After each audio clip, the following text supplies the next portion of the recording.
reste parce qu'il est 12 h. Il est l'heure de se mettre à table, je dirais sur la table de cette émission qui vous permettra de découvrir encore d'autres histoires, des histoires enrichissantes, des histoires inspirantes, des histoires qui nous servent toujours de leçon. Alors je vous demande tout simplement de rester devant votre écran parce que c'est midi. C'est midi, c'est maintenant. Et nous avons un public des plus chaleureux qui nous galvanise malgré tout, malgré les vicissitudes de la vie. Lorsque vous arrivez dans ce studio, ça change. Merci en tout cas de votre présence et merci d'applaudir très fort les personnes qui sont avec nous. Notre équipe du jour composée du doyen Cassie, que je vous demande d'applaudir très fort. Doyen, ça va? Tout va bien? Parfaitement bien. Parfaitement bien. Belle réponse. Juste à vos côtés, Aloucène Sidibé dans son joli boubou. Ça va super bien, ça va vraiment bien et j'apporte tout mon soutien à tous les musulmans et les musulmanes qui sont dans ce mois béni. Bon mois de Ramadan à vous.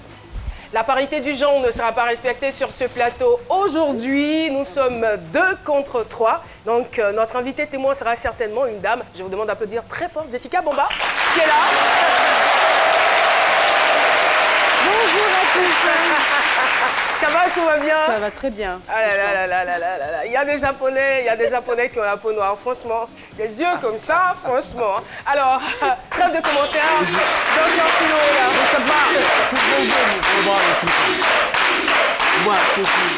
Qu'est-ce qu'il va faire? Qu'est-ce qu'il a encore? Ça va, ça va. Ça va, ça va. Non, ça va, ça va. Bon, c'est bon. Faut voir. Est-ce que ça va? C'est bon? C'est bon? Tout est bien mis? Oui, ça va, ok. Vous pouvez sortir, ça va? Non, mais attendez. Vous savez, depuis le début de la saison de ce midi, c'est Aloucène qui était le frimeur, tout ça là. Oui, voilà. c'est vrai, ça a changé. Non, mais j'ai repris ma place au fait. C'est pour vous dire que, voilà, désormais, il peut compter sur moi. Non, mais attendez. C'est vous ça, le frimeur de cette émission.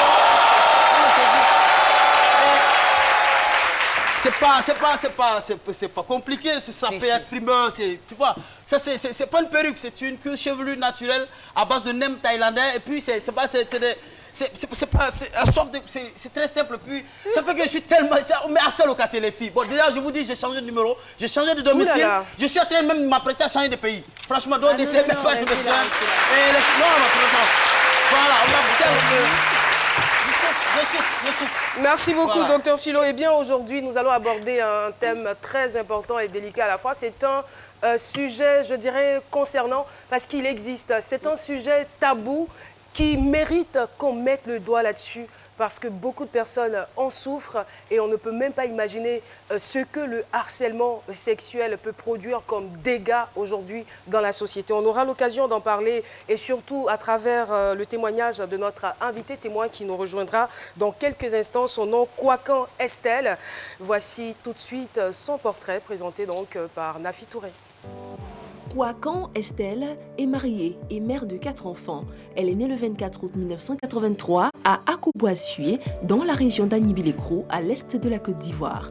Estelle a grandi avec sa grand-mère. Dès l'âge de 6 ans, elle est confiée à sa tante, dont l'époux était le directeur de l'école primaire de Abongwa, dans le département de Bongwanou. C'est là-bas qu'elle obtient le CEPE, puis est orientée en 1997 en 6e au lycée moderne d'Anibilekro. Après la classe de 5e, Estelle décide de changer d'établissement. Quelles étaient les raisons de ce choix? Comment a-t-elle poursuivi sa scolarité? Quels sont aujourd'hui ses combats?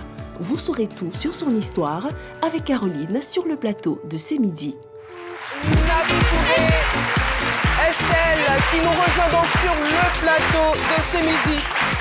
Et tout de suite pour répondre à votre question, à la question de savoir comment Estelle a pu poursuivre sa scolarité, je dirais malheureusement, Estelle n'a pas pu aller plus loin parce qu'elle était contrainte d'arrêter ses études, justement à cause du harcèlement sexuel. Notre thème est ainsi donc libellé. Je suis victime de harcèlement sexuel depuis le collège. Ça, c'était le premier thème que vous avez sur Internet. Et le deuxième, reformulé. Donc, j'ai été contrainte d'abandonner l'école à cause du harcèlement sexuel. C'est vraiment grave. Estelle, vous avez tout notre soutien. Bonjour. Bonjour, et Caroline. bienvenue sur notre plateau. Merci. À vous voir, je sais que vous êtes douce, mais très courageuse. Donc, certainement, vous ne vous êtes pas laissé faire, n'est-ce pas? Pas du tout. On aura l'occasion de le découvrir dans votre témoignage. Okay. Voici donc, j'ai été contrainte d'abandonner l'école à cause du harcèlement sexuel. Qu'en pense Dr Philo? On l'écoute. C'est mon avis, avec Dr Philo. Merci, merci. Ouais, mais le primeur. Ouais, merci. Celui qui est tout le temps harcelé aussi, bah, on partage la même truc. J'espère que ce n'est pas sur votre lieu de travail. Non, c'est les filles. Au quartier. Ouais, et puis il m'appelle son maman. Il dit, je suis le seul garçon sur la télé. Allez-y voir ailleurs. Mais en même temps, vous disiez tout à l'heure que c'était un sujet tabou. C'est plus tabou. Mais la même Kourougou même là, c'est pas tabou seulement, mais à Kourougou même les gens sont harcelés sexuellement. Hein. Partout, les gens sont... Et c'est récurrent. Je veux dire, moi je loue votre courage. Parce que il y a beaucoup de filles comme ça, de jeunes filles qui sont harcelées, mais elles n'osent pas venir le dire. Elles n'osent même pas se confier à quelqu'un. Et quand tu les vois même là, parler des matchs même, tu sais qu'elle-même, elle ne connaît même pas la signification du mot harcèlement. Donc même on l'a harcelé, tu as harcelé, je suis harcelé, ça me fait quoi? Bon, tu ne sais pas ce que ça veut dire, tu ne comprends pas. Ça me fait rien. J'ai dit... c'est Dieu même qui nous a créé là. Il a déjà harcelé quelqu'un parce que tu ne fais pas son œuvre. Non, il te laisse. Si tu veux faire ton œuvre, si tu ne faut pas faire, mais tu vas le trouver devant là-bas. Dieu même n'a pas. C'est pas toi qui vas venir. C'est surtout en milieu scolaire. C'est très récurrent. C'est très récurrent. Et c'est souvent des harcèlements. C'est violent. C'est une forme de violence en fait. Violence. Oui, c'est une forme de violence verbale, physique même parfois. Oui, morale et surtout. Et puis notaire parfois. Notaire. Bon. Souvent c'est pour avoir des notes. C'est pour avoir des notes. J'avais carrément oublié que vous aviez votre dictionnaire, franchement. Le gars est là, il est fan de la fille, surtout même c'est les enseignants, excusez-moi, c'est la vérité, je vais dire. Ceux qui ont des matières où le coefficient est élevé là, il se dit qu'il se croit tout permis. La fille est là parce que tu lui fais les enfants, elle refuse, et tu l'envoies au tableau devant tout le monde, puis tu lui poses une question qui n'a rien à voir avec le cours. Quels sont les espaces socio-économiques qui ont entravé une certaine suffisance scolaire? La fille ne comprend rien. C'est un harcèlement qui est là. C'est un harcèlement. Alors, l'harcèlement, et puis ça a des conséquences graves. Ça a des conséquences graves. Quand c'est comme ça, la fille, comme votre cas, elle vient de quitter l'école. Et parfois même, c'est dans la dépression psychologique. Voilà, elle déprime psychologiquement. Elle est là. Tu as l'impression, mais quand tu as mis ce lot qui est dans sa tête, il n'y a même plus de papier, rien ne rentre dans sa tête. Et puis, c'est pas même en entreprise, ça se fait. En entreprise, quand on doit nommer quelqu'un, surtout même si femme, même elle est ta patronne. Et puis toi-même là, tu es assez, tu n'as assez, tu pars. Tu vas voir. Pour te nommer, elle est là, tu es là, tu vas rester là, et puis c'est là que tu vas rester.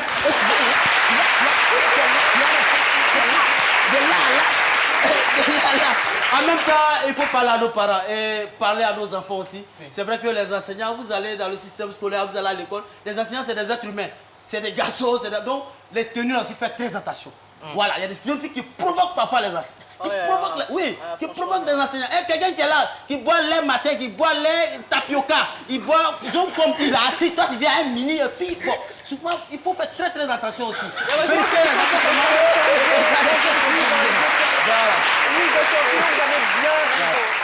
Je préfère dire, pour clore mes propos, dire que vaut mieux menacer. Je pensais que c'était terminé. Non, vaut mieux menacer d'amour que de menacer de mort. C'est mieux que menacer de mort. Vous aimez la menacer parce que vous l'aimez. La menacez pas de mort. Merci. Ça se fait. Bon, je sais pas si... Voilà.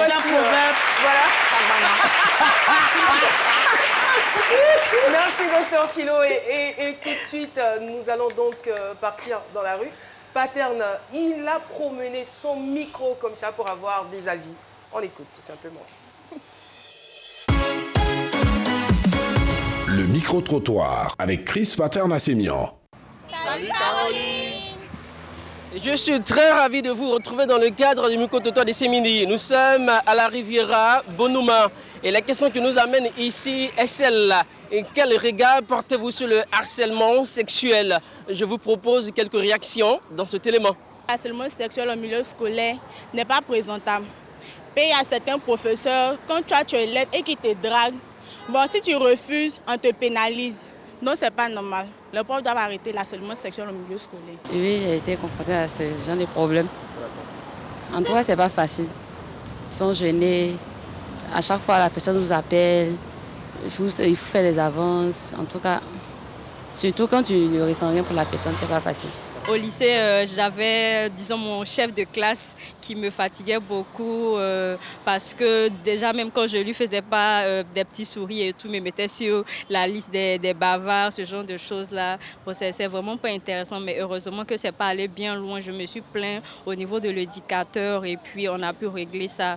Mais c'est dire que c'est vraiment pas intéressant. C'est pas intéressant. Et puis quand c'est comme ça, la femme ne se sent pas en sécurité.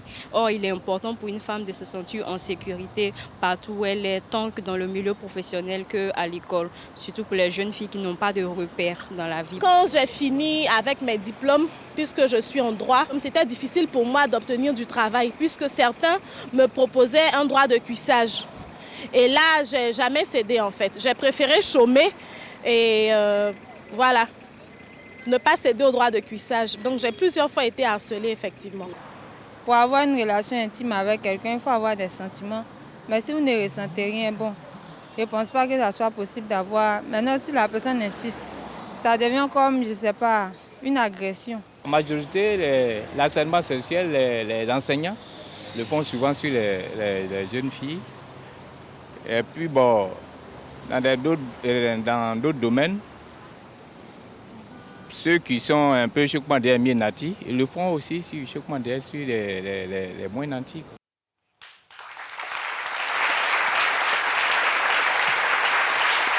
Et voilà, on ne dira jamais assez, le harcèlement sexuel agit psychologiquement sur des personnes. Donc ce sont des agissements hostiles répétés visant à affaiblir psychologiquement la personne qui en est victime. Aujourd'hui sur ce plateau, Kouakan Estelle, je vais donc vous rappeler le thème du jour. J'ai été contrainte d'abandonner l'école à cause du harcèlement sexuel. Alors dites-nous tout et tout de suite en même temps. Vous étiez quel genre d'élève? Est-ce que vous étiez brillante, moyenne? Ben, je ne dirais pas nulle, je ne pense pas. J'étais plutôt brillante. Plutôt brillante, oui. D'accord. Qu'est-ce que vous mettez à l'intérieur de brillante? Brillante parce que depuis le primaire, j'étais parmi les 5 premiers. Alors donc, je peux dire que j'étais brillante. D'accord. Donc, vous avez votre examen, vous arrivez au collège. Oui. Alors, la question, c'est de savoir à quel moment le problème du harcèlement est intervenu dans votre vie. Alors, tout a commencé en classe de 6e, où j'avais mon professeur d'histoire géo qui me draguait. Vous avez quel âge? 14-15 ans. Ah, vous étiez quand même jeune? Oui, très jeune. Et physiquement aussi, parlant, on va y revenir. Physiquement parlant, vous étiez comment? Physiquement, moi, je pense que je n'avais rien du tout pour attirer un homme. J'étais vraiment très maigre, très maigre à l'école. Quand j'étais au lycée, j'étais très maigre et franchement, je ne comprends pas. Je ne sais pas pourquoi, mais physiquement, je ne peux pas l'expliquer. D'accord.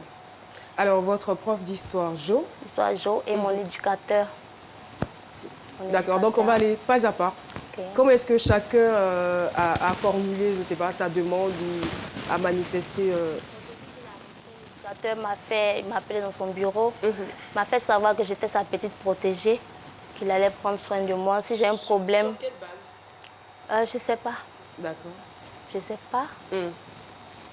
Allez-y, continuez. Alors, qu'il allait prendre soin de moi. Si j'ai un problème à l'école, de passer le voir, de venir lui expliquer tout ce qui se passe. J'étais sa petite protégée, au fait. Donc, c'est comme ça que j'ai commencé les cours. Et après, il a commencé à me draguer. Je lui plais, il veut de moi, il veut rester avec moi, s'occuper de moi, prendre soin de moi, mes études, tout ça. Et je lui ai dit non, monsieur, pour le moment, je ne suis pas intéressée. Je vais d'abord aller à l'école, peut-être finir avant de... Mais est-ce que c'était un langage qui vous était étranger ou accessible? Je veux dire, parce que 14, 15 ans, vous avez un adulte qui vient vous faire des avances. Je ne sais pas, est-ce que vous êtes étonné? Parce que vous parlez posément et calmement, comme si vous n'étiez pas surprise, en fait. Ah non, je n'étais pas surprise. Je n'étais pas surprise.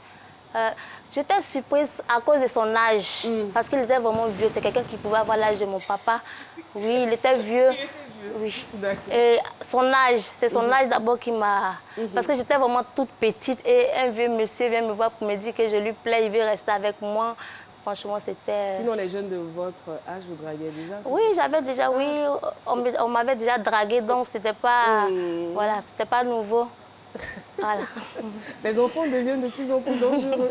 De 15-15 ans, Ok. c'est à peu près à cet âge-là. D'accord. Donc j'ai essayé de le jongler jusqu'à ce que l'année finisse. Donc j'étais en 6e 6. Oui, en 6e 6. Donc en temps normal, je devrais passer en 5e 6. Et je me suis retrouvée en 5e 5. Donc à la rentrée, je suis allée le voir pour dire, ah monsieur, pourquoi pas en 5e 6 et en 5e 5? Il m'a dit que non, c'est... Parce que j'avais ma copine, c'est elle qui est là. C'était ma meilleure amie. Il m'a dit non, il nous a séparés. Il a fait espoir pour nous séparer parce que c'est à cause d'elle que je n'accepte pas ses avances. Ok, donc il n'y a pas de problème, j'ai continué. Et en 5e, il a continué encore à insister. Et j'ai continué à le jongler parce que tu dis non, il ne veut pas. Tout le temps, il te donne les rendez-vous. Et bon, en ce moment, il n'y avait pas de téléphone portable, donc on n'avait pas accès aux messages et autres. Mais à l'école, il me donnait rendez-vous, par exemple, les samedis. Et je faisais tout pour ne pas aller à ces rendez-vous. Et le lendemain, je devais donner rendre compte, donner des explications pourquoi tu n'es pas venu au rendez-vous, tout ça.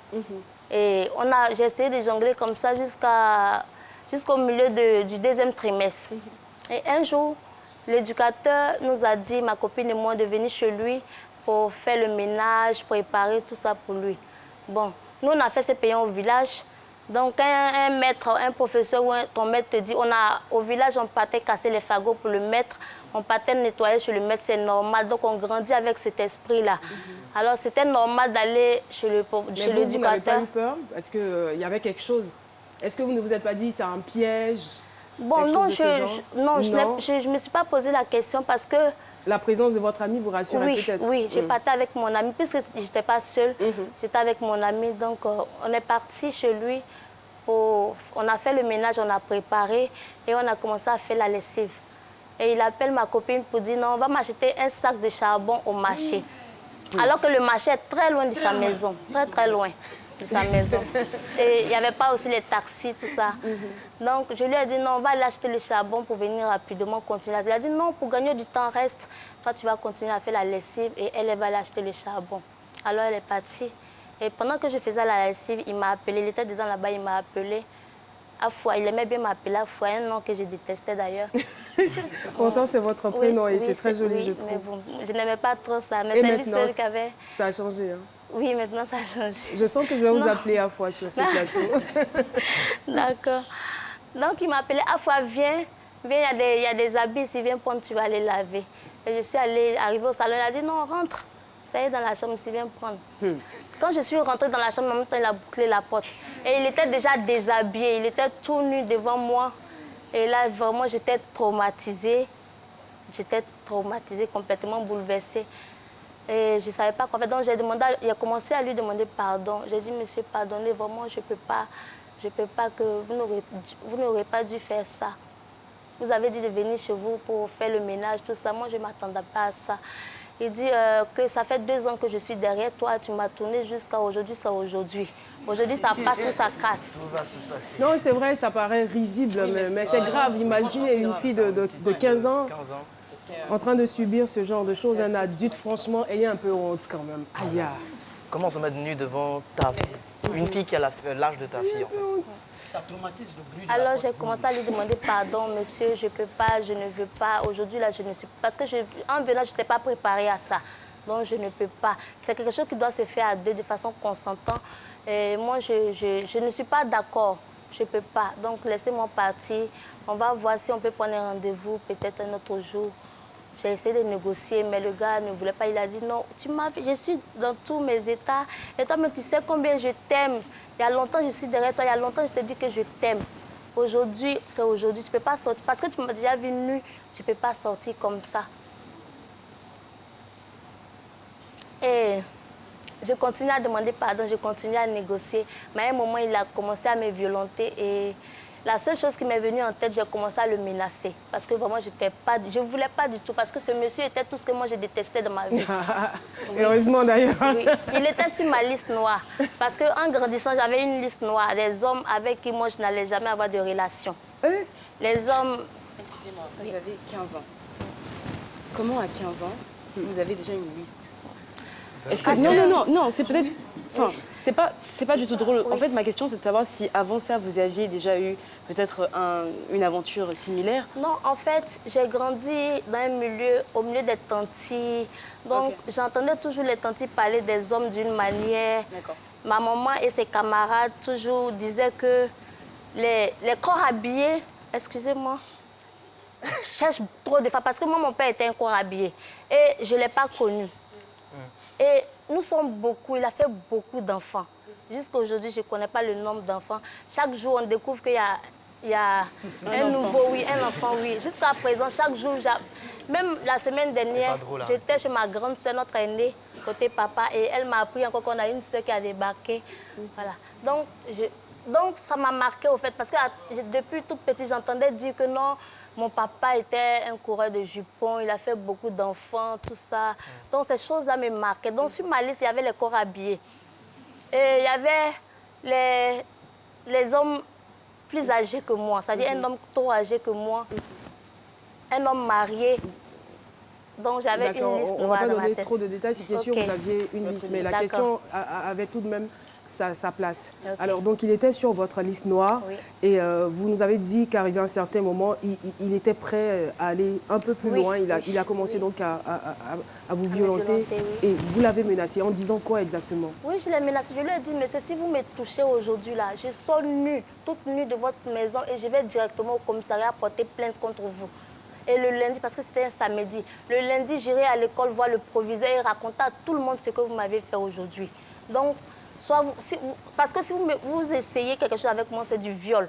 Je ne suis pas d'accord. Si vous me touchez, c'est que vous m'avez violé. Donc moi, je porte plainte contre vous. Alors j'ai commencé à le menacer. Et à la suite de cela, il s'est calmé un peu. Il a commencé à négocier encore.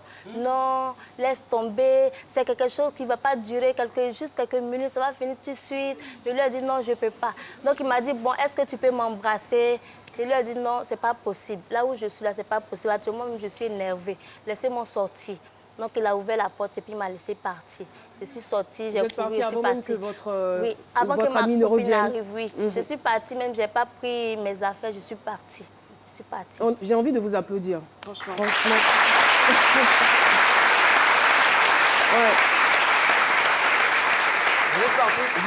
Vous êtes parti directement à la maison? À la maison, oui. Vous avez raconté la scène à votre maman ou à vos parents? Non, je ne sais pas. Ma maman n'était pas à Abidjan en ce moment. Elle était venue s'installer. Et elle n'était pas à Niblekro. Elle était venue s'installer à Abidjan. Donc, je vivais avec ma copine chez elle. Pourquoi vous ne racontez pas... Vous aviez des parents quand même? Vous étiez chez vos tuteurs, je me dis. Non, je vivais d'abord avec ma maman. En classe de 6e, je vivais avec ma maman. Elle faisait le commerce. Elle venait prendre les choses à Abidjan qu'elle partait vendre là-bas. Elle prenait d'autres là-bas qu'elle venait vendre. Donc, elle n'était pas sur place. Elle bougeait beaucoup. Et après, je me retrouvais seule. Donc, j'ai aménagé chez ma copine. Donc, je vivais avec ma copine. Mais en même temps, le harcèlement a commencé quand vous étiez en classe de 6e. 6e, oui. Vous avez eu les vacances et tout ça. Pourquoi est-ce que vous n'avez pas expliqué à votre mère ce que vous viviez? Parce qu'elle allait faire quoi? Non, mais quand même, ça allait... Bon, je ne pouvais pas. Avant, je ne pouvais pas en parler. En fait, j'en parle maintenant parce que maintenant, je suis une femme indépendante. Maintenant, je peux en parler ouvertement. Mais avant, je ne pouvais pas en parler. Ou même parce qu'il était vieux, pour respect pour son âge aussi. Non, pas par respect. Non, pas par respect. Parce que moi, je ne le respectais pas. Un vieux qui me drague, je ne te respecte plus. Donc, vous aviez peur qu'on vous dise que ce n'est pas vrai? Oui, en fait, j'avais peur d'être jugée. Parce que ce genre de choses, une fois que tu commences à expliquer à quelqu'un, la personne commence à te juger. Genre, c'est ta faute. C'est ta faute. Qu'est-ce que tu allais faire chez lui? Voilà, qu'est-ce que tu as fait chez lui? On commence à te juger d'abord. Il ne suffit pas d'en parler, mais quand tu en parles, il faut trouver quelqu'un qui va trouver une solution à ton problème.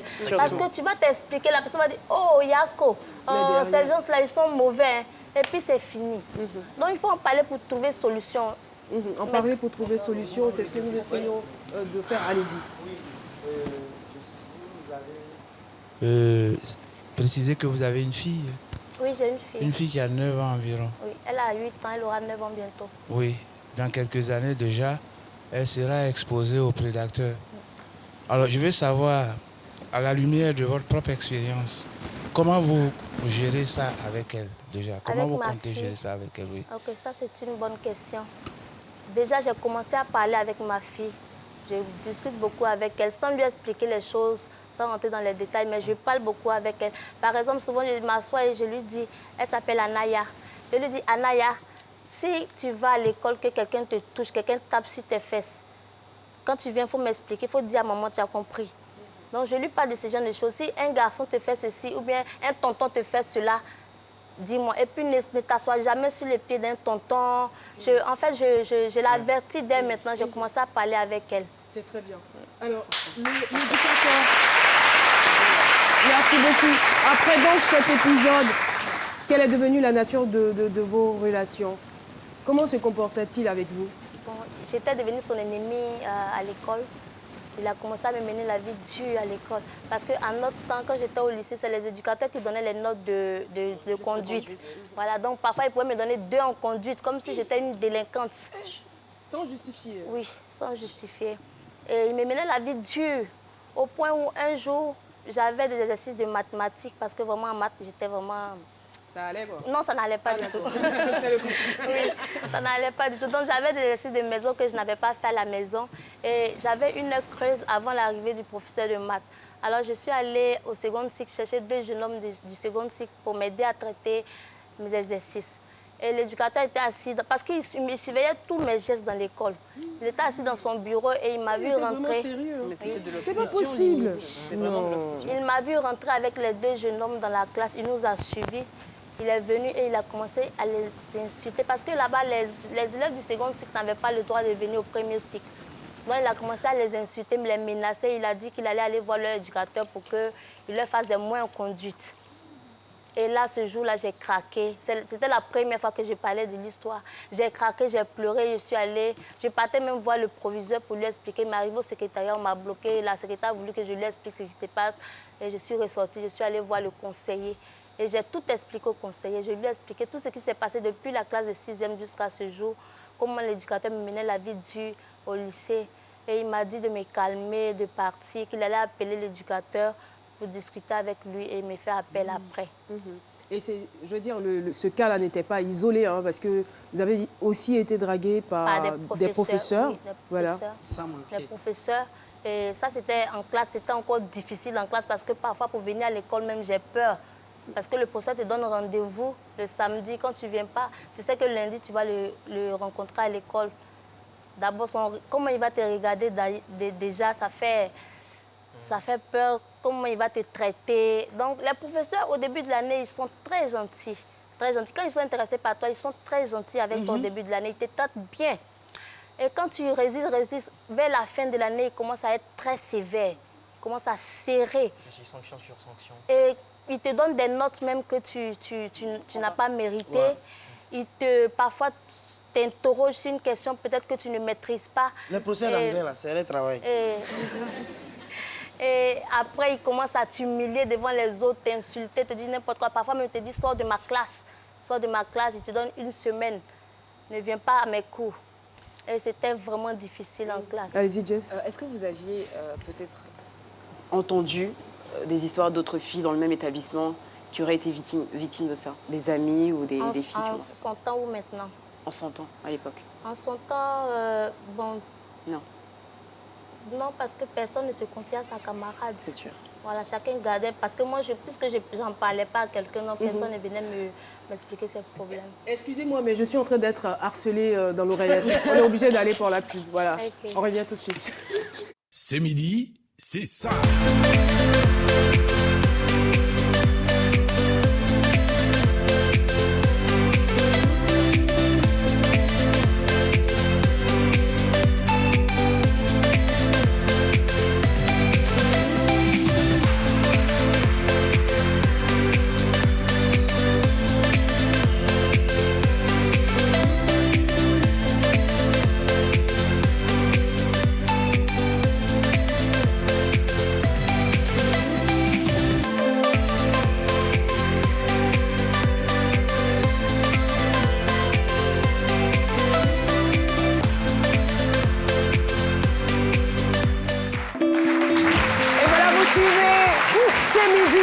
RTI1 et c'est avec un grand bonheur, j'ai envie de dire, parce que nous apprenons beaucoup de choses à travers ce témoignage. Beaucoup de leçons nous sont données à travers ce témoignage et aussi des prescriptions aux jeunes gens, aux jeunes filles, je dirais plutôt, qui sont la plupart du temps victimes de harcèlement.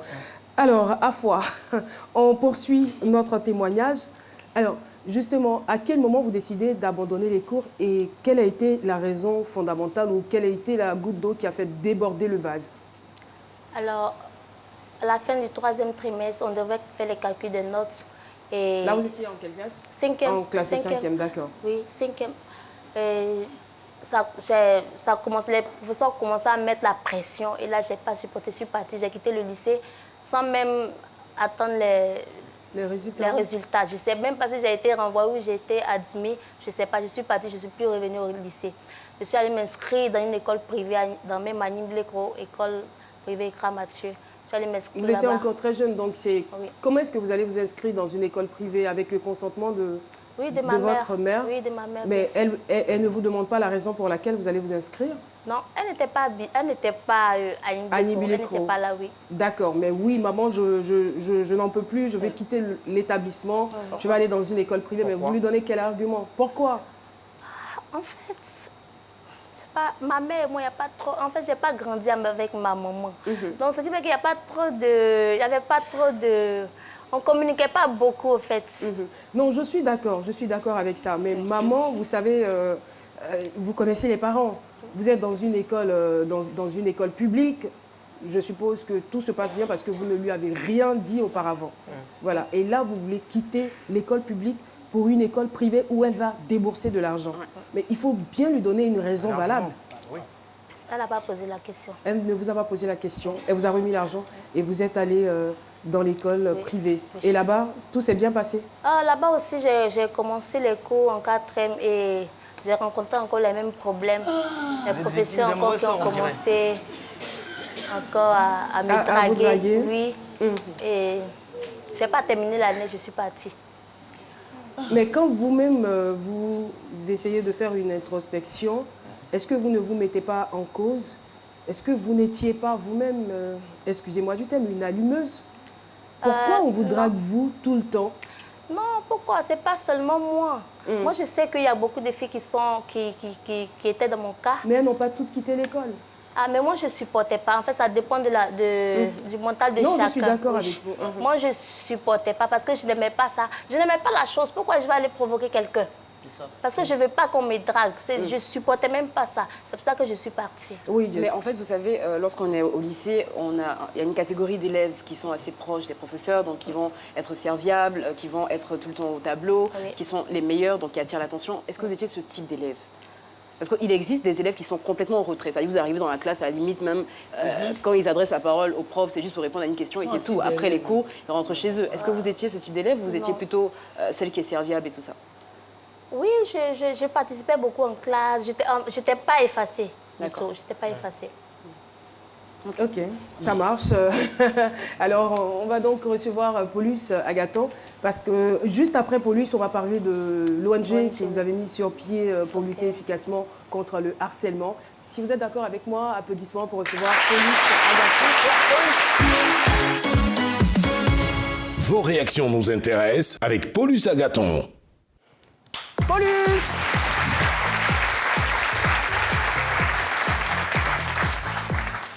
Alors... Oui, bonjour Caroline. Bonjour Paulus. Bonjour à toutes, bonjour à tous.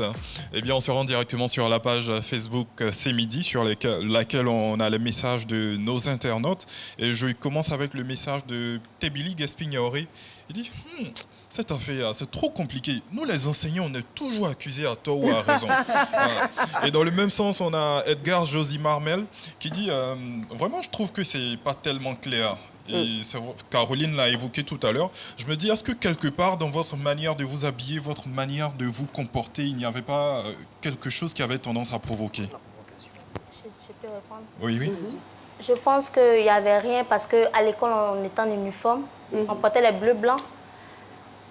Une jupe volante avec une chemise. Et on avait les cheveux courts. Donc tu Mais peux même vos pas yeux. te coiffer. Vos yeux, est-ce que vous ne jouiez pas avec vos yeux à l'époque? Oui, monsieur. Parce que nous, les femmes, on se connaît, hein, franchement. Non, mais mes yeux, c'est naturel. Je peux pas fermer mes yeux aussi pour aller à l'école. Oui, mais comment avec les yeux? Est-ce que vous regardiez simplement les profs ou bien... Oui, monsieur, vous m'avez appelé. Mais non, je vous charrie. Le sujet, il est trop important, sérieux. franchement. Parce que aujourd'hui, je ne sais pas si les hommes d'hier étaient pareils, mais on ne sait pas. On ne sait pas les raisons qui les attirent vers des filles aussi jeunes. C'est des Exactement. enfants, 14 ans, 15 ans, 16 mais ce sont des enfants. Vous cherchez quoi au juste? Franchement, et en plus, ce sont des adultes. Donc, je pense que quand il se passe un truc entre un enfant et un adulte, l'adulte est déjà responsable. Donc, c'est sa responsabilité. C'est clair. Peu importe que la fille arrive à l'école en pom-pom C'est short, clair. c'est sa responsabilité. Donc, sa moi, ce genre de... responsabilité. Excuse-moi, mais ce genre de remarques, ça me dérange un peu. Parce qu'on est un adulte, on a des responsabilités. On ne va pas dire parce qu'elle a souri, parce qu'elle a fait un regard. Du coup, je suis allée vers elle. Elle est mineure. 14 ans, 15 ans, c'est mineur. Non, absolument. Absolument. On a ensuite Patrice Kouakou qui dit bonjour à toute l'équipe de C'est Midi. Malheureusement, cette situation est beaucoup plus récurrente dans nos écoles. Mais ce qui me gêne, c'est que vous avez abandonné l'école pour ce problème. Est-ce que dans le quartier, vous n'avez pas fait face à des gens qui vous draguaient également sans cesse? Si, au quartier, si j'ai fait face à des gens qui me draguaient, mais ce sont des gens comme ça, ils n'étaient pas, j'étais pas soumise à eux. Donc là, je pouvais les gérer comme je voulais. Mais gérer un professeur, c'est pas facile. Un professeur qui doit te donner des notes, qui doit te noter, c'est pas facile. C'est pas pareil, au fait. D'accord. Alors Caroline, c'est avec ce message que moi je vais vous laisser. Je crois que c'est mon dernier jour pour cette semaine. Oh là là, ça passe vite quand même. Oui. Ça me fait mal de vous abandonner, mais c'est comme ça. Et donc rendez-vous lundi, toujours à la même heure, parce que comme d'habitude, vos réactions nous intéressent. Merci beaucoup, Police Agathon. Et voilà, Estelle Afoy a donc mis sur pied une ONG, voilà. Eva Liberty, c'est comme ça que ça s'appelle, qui lutte contre le harcèlement sexuel en milieu scolaire et aussi qui travaille dans le sens de la promotion de la femme. Information pour information, je vous lis ceci. Depuis 1998, la loi ivoirienne punit le harcèlement sexuel d'une peine d'1 à 3 ans de prison et d'une amende de 360 000 à 1 million de francs CFA. Le viol, lui, est passible d'une peine de 5 à 20 ans de prison. À bon entendeur. Salut. Salut. Merci beaucoup à toi d'être venu sur notre plateau. Merci pour ce témoignage. Et je vous donnerai donc l'occasion de vous exprimer à toutes ces jeunes filles qui vous écoutent, qui sont dans votre cas, ou peut-être aussi, pourquoi pas, les prévenir pour ne pas qu'elles tombent dans les pièges des adultes. Ok. Ce matin, je vais m'adresser aux jeunes filles, aux jeunes élèves, leur dire d'étudier, de prendre leur destin en main, de ne pas compter sur des notes. Parce que c'est vrai que les professeurs nous harcèlent, mais il y a des filles aussi qui harcèlent des professeurs. Parce que sur le terrain, on a eu beaucoup de témoignages. Donc, vous n'avez pas besoin des notes d'un professeur pour valider votre année. Étudiez dur, prenez votre vie en main, étudiez dur pour devenir quelqu'un demain. D'accord, merci infiniment. Et je dirais que vous avez eu beaucoup de chance, vous avez rencontré quelqu'un qui a une belle situation et puis aujourd'hui vous avez des enfants, vous êtes une mère heureuse. En tout cas, merci d'être venu partager votre expérience avec nous et n'hésitez pas à nous appeler au 22 01 00 00 pour participer à cette émission. Et je crois que vous détestez les personnes âgées qui ont des relations avec des jeunes filles. Vous n'aimez pas ça? Moi particulièrement? Ouais. Vous détestez ça? Moi, je n'ai pas de jugement à porter ici, véritablement. Oui, ce que je sais, non, je ne juge pas. Ce que je sais, c'est qu'à partir d'un certain âge, il est interdit d'avoir des rapports avec la femme. Merci. Et c'est condamné par la loi. Absolument. Tout à fait, c'est ce qu'on vient de dire d'ailleurs. Merci beaucoup. Le doyen Cassie. C'est innovant avec Aloussène Sidibé. Alors bonjour Ferry d'Invention et d'Innovation, j'espère que vous allez bien. Quant à moi, je vais wauement bien. Alors Boost Your Business, c'est un programme lancé par Facebook pour soutenir les petites et moyennes entreprises à une meilleure utilisation de leurs différents outils digitaux. Nous avons eu la chance de participer à cette formation très enrichissante que nous vous proposons de regarder maintenant.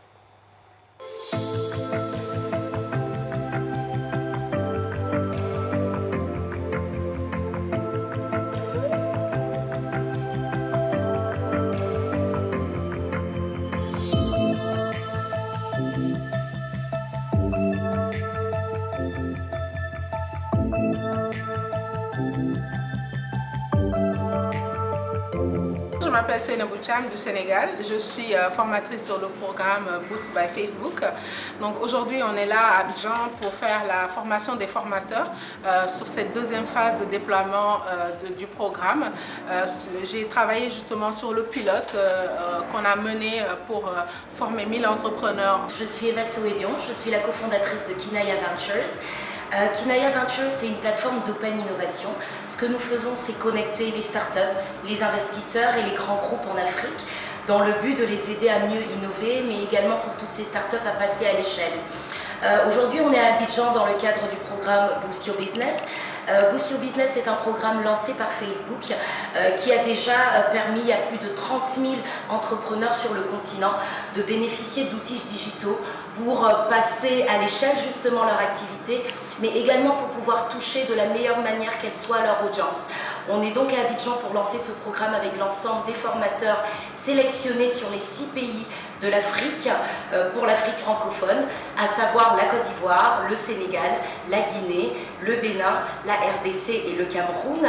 Et la formation que nous tenons aujourd'hui vise à les renforcer de sorte à pouvoir transmettre le curriculum que nous avons bâti avec des acteurs locaux, répondant bien entendu aux besoins de tous ces entrepreneurs, de ces petites et moyennes entreprises, mais également des auto-entrepreneurs informels que nous pouvons avoir dans notre marché, en vue que des sessions soient organisées dans ces 6 villes d'Afrique pour pouvoir leur transmettre le contenu, mais également à travers des activités pratiques, leur permettre de se l'approprier du mieux qui soit. Saniatou Okanla, je suis béninoise et je dirige un cabinet conseil en stratégie, marketing et communication. Avec cette formation, en tout cas, ce que j'espère, c'est de pouvoir renforcer aussi, on va dire, ce que je propose déjà à mes clients en termes donc, de stratégie digitale, leur permettre de pouvoir mieux comprendre l'environnement de Facebook, de WhatsApp et également d'Instagram. Je suis Cyriac Bogou, cofondateur de Au Village.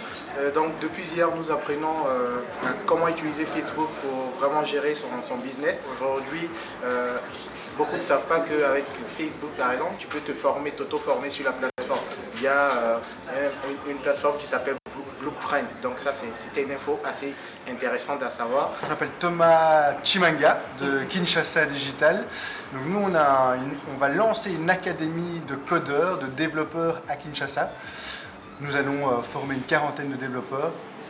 Et donc pour nous, être avec Facebook pour lancer ça et pour apprendre à tous nos apprenants, c'est une chance inestimable. On espère pouvoir être aussi bons que ont été les coachs aujourd'hui, pouvoir apporter toute cette expertise en RDC. Emma Camara de la Guinée, je suis dirigeante d'une agence de communication et je suis donc participante au programme Boost Your Business de Facebook.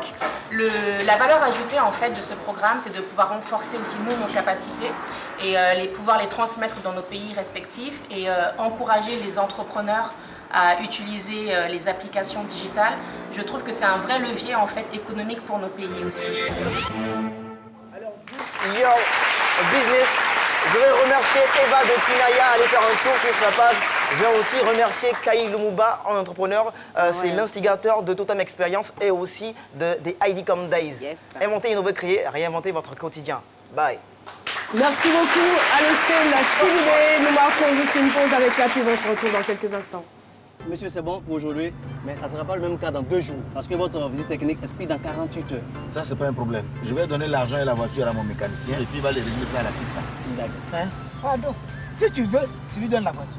Mais pour les frais là, il faut payer ça par Move Money. C'est plus sûr. Avec Move Money, payez vos frais de visite et revisite technique de la SICTA en tapant étoile 155, étoile 3, étoile 5, étoile 1, dièse. C'est rapide et sûr. Avec Move Money, profitez!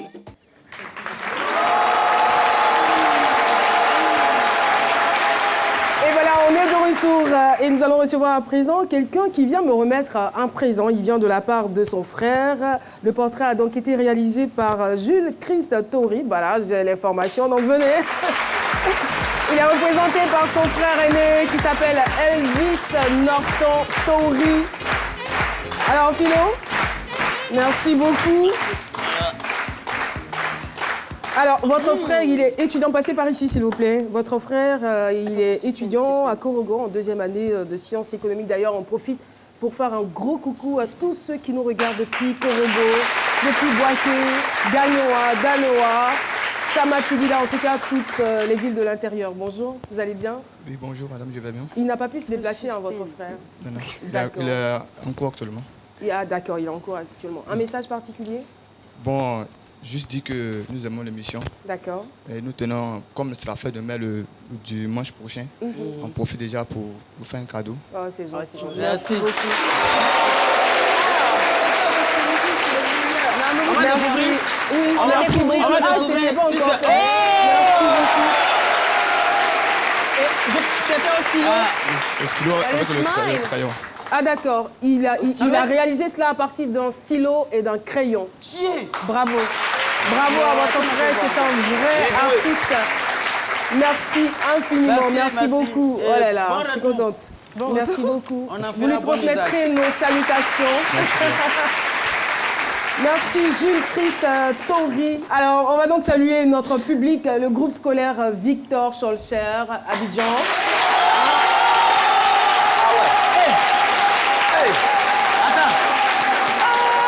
Je suis un peu intriguée. Le groupe scolaire. Le personnel féminin, ben voilà. Ah, d'accord. C'était les élèves. Vous n'avez pas remarqué que j'avais perdu mon latin? Je dis à quoi? Où suis-je? Qu'est-ce qui m'arrive? Ah d'accord. C'est donc le personnel féminin du groupe Scholcher, du groupe scolaire Victor Scholcher. En tout cas, merci beaucoup. Et puis, on veut profiter aussi pour vous souhaiter une très, très belle fête des mères. Franchement, agréable fête à vous. Et nous avons aussi dans ce studio les filles et femmes Toura de Dankoba, ressortissants de Biankouma. Voilà. Jolie pagne, moi j'adore votre pagne. Ouais, en tout cas, merci beaucoup de votre présence. Et puis, bonne fête aussi, bonne fête à vous. Comment vous allez célébrer? Vous avez prévu quelque chose? Vous avez prévu quelque chose? D'accord. Et vous aussi, vous avez prévu quelque chose? D'accord. Micro, s'il vous plaît. Okay. Philo. Qu'est-ce que vous avez prévu? Levez-vous. Nous sommes le groupe Nyonou Dynamique. D'accord. Qui signifie femme de distinction et dynamique. Nous sommes à notre deuxième édition de la fête des mères. Okay. Et cette fois-ci, ça se passera ce samedi à partir de 9h au club municipal d'Adiamé. Oh, c'est très bien. Merci infiniment. Et voilà, merci aussi au fan club C'est midi.